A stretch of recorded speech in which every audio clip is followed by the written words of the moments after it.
కార్తీక మహాత్మ్యము గురించి జనకుడు వశిష్ఠుణ్ణి అడుగుట.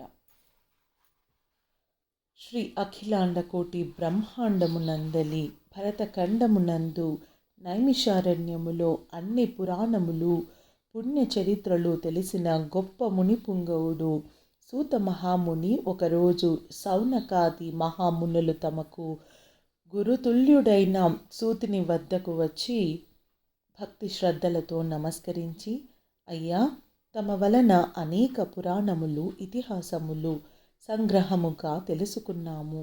ఇప్పుడు మాకు కార్తీక మాస మహాత్మ్యము గురించి తెలియజేయవలసినదిగా కోరుచున్నాము అని అడిగారు. అప్పుడు సంతోషంతో సూత మహర్షి, ఓ ముని పుంగవులారా, మంచి విషయం అడిగారు.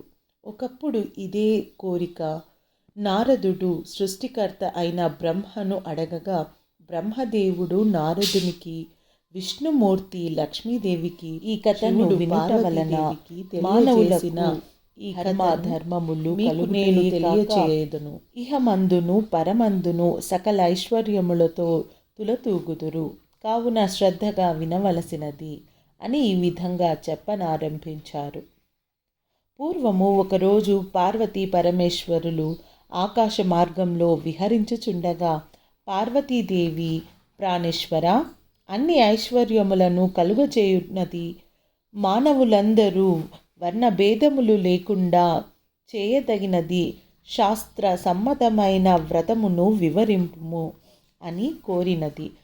అంతటా పరమేశ్వరుడు చిరునవ్వుతో, దేవి, నీవు అడుగుచున్న వ్రతము స్కంద పురాణమున చెప్పబడిన దానిని ఇప్పుడు వశిష్ఠ మహాముని మిథిలా నగర రాజు అయిన జనక మహారాజునకు చెప్పబోచున్నాడు. చూడుము, ఆ మిథిలా నగరము వైపు అని మిథిలా నగరము దిశగా చూపించాడు. ఆ మిథిలా నగరంలో వశిష్ఠుని రాకకు జనకుడు సంతోషించి అర్ఘ్యపాద్యములతో సత్కరించి కాళ్ళు కడిగి ఆ జలమును తలపై చల్లుకొని, మహామునివర్య, తమ రాక వల్ల నేను, నా శరీరము, నా దేశము, నా ప్రజలు పవిత్రులైనాము. మీ యొక్క పాదధూళిచే నా దేహము పవిత్రమైనది. తమరు ఏ కార్యము కొరకు ఇక్కడకు వచ్చి ఉన్నారో తెలియజేయండి అని వేడుకొన్నాడు. అప్పుడు వశిష్ఠుడు, జనక మహారాజా, నేనొక మహాయజ్ఞము తలపెట్టి తిని దానికి కావలసిన ధనం కోసం నిన్ను అడిగి యజ్ఞము ప్రారంభించాలని ఇచ్చటకు వచ్చాను అని తెలపగా, జనకుడు, మునిచంద్రమా, ఆ యజ్ఞానికి కావలసిన ధనం తప్పక ఇవ్వగలను. కానీ చాలా కాలం నుండి నాకొక సందేహము ఉన్నది. తమ వంటి దైవజ్ఞులతో నా సందేహము తీర్చుకునే అదృష్టము, అవకాశము ఈ విధంగా దొరికినది. గురురత్న, సంవత్సరములో గల మాసములలో కార్తీక మాసమునకు ఎందుకు అంత పవిత్రత ఉన్నది? ఆ కార్తీక మాసము యొక్క గొప్పతనము ఏమిటి అనే సందేహము నాకు చాలా కాలం నుండి ఉన్నది. కావున మీరు ఆ కార్తీక మాస మహాత్మ్యమును గురించి వివరించగలసింది అని ప్రార్థించాడు. వశిష్ఠ మహాముని చిరునవ్వుతో, రాజా, తప్పక నీ సందేహము తీర్చగలను. కార్తీక మాస వ్రత కథ మానవులందరూ చేయతగినది. ఈ కార్తీక మాసము హరిహర స్వరూపము. ఈ మాసమునకు అధిపతి దామోదరుడు. ఈ కార్తీక మాస వ్రతము యొక్క ఫలము ఇంత అని చెప్పుటకు వీలు కాదు.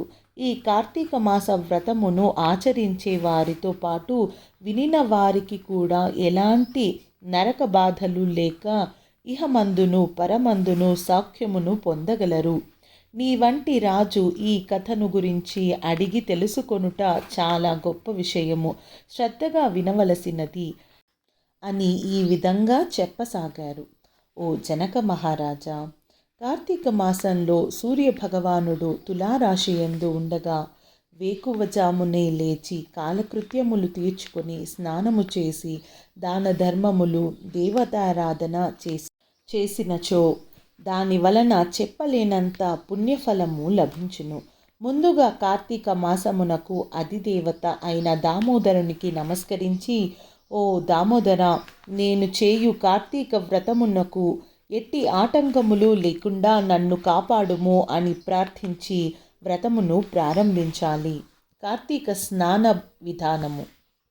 ఓ రాజా, ఈ వ్రతము చేయ తలపెట్టిన రోజు నుండి సూర్యోదయమునకు ముందే లేచి కాలకృత్యములు తీర్చుకొని నదికి వెళ్ళి స్నానము చేసి గంగాదేవికి, శ్రీమన్నారాయణునకు, పరమేశ్వరునకు, భైరవునకు నమస్కరించి సంకల్పము చెప్పుకొని మరలా నీటి యందు మునిగి సూర్య భగవానునకు అర్ఘ్యము ఇచ్చి పితృదేవతలకు తర్పణములు వదిలి గట్టుపై 3 దోసిళ్ళు నీళ్లు పోయవలెను. ఈ కార్తీక మాసంలో పుణ్య నదులైన అన్ని నదులలో గంగాదేవి నివాసముంటుంది. ఏ నదిలో స్నానము చేసినా గొప్ప ఫలము లభిస్తుంది. స్నానము చేసిన తర్వాత తడిబట్టలు వదిలి మడిబట్టలు కట్టుకుని శ్రీ మహావిష్ణువునకు ఇష్టమైన పువ్వులను తానే స్వయముగా కోసి తెచ్చి నిత్య ధూప దీప నైవేద్యములతో భగవంతుడికి పూజ చేసుకొని గంధము తీసి భగవంతునికి సమర్పించి తాను కూడా బొట్టు పెట్టుకోవాలి. తరువాత అతిథులను పూజించి వారికి ప్రసాదము పెట్టి తన ఇంటి వద్ద కానీ దేవాలయంలో కానీ లేక రావి చెట్టు మొదలలో కానీ కూర్చొని కార్తీక పురాణము చదవాలి. ఆ సాయంకాలము సంధ్యావందనము చేసి శివాలయంలో కానీ విష్ణు ఆలయంలో కానీ లేక తులసి కోట వద్ద కానీ దీపారాధన చేసి శక్తి కొలది నైవేద్యము స్వామికి సమర్పించి అందరికీ పంచిపెట్టి తర్వాత తాను తినవలెను. ఈ విధముగా వ్రతమును చేసిన స్త్రీ పురుషులు ఇద్దరికీ పూర్వజన్మలో ప్రస్తుత జన్మలో కూడా చేసిన పాపములు తొలగిపోయి మోక్షము పొందదురు. ఈ వ్రతము చేయుటకు అవకాశము లేనివారు వ్రతము చేసిన వారిని చూచి వారికి నమస్కరించిన వారికి కూడా కార్తీక మాస వ్రత ఫలము కలుగుతుంది. కార్తీక పురాణంలోని మొదటి అధ్యాయము సంపూర్ణమైనది. రేపు 2వ అధ్యాయంలో కలుసుకుందాం.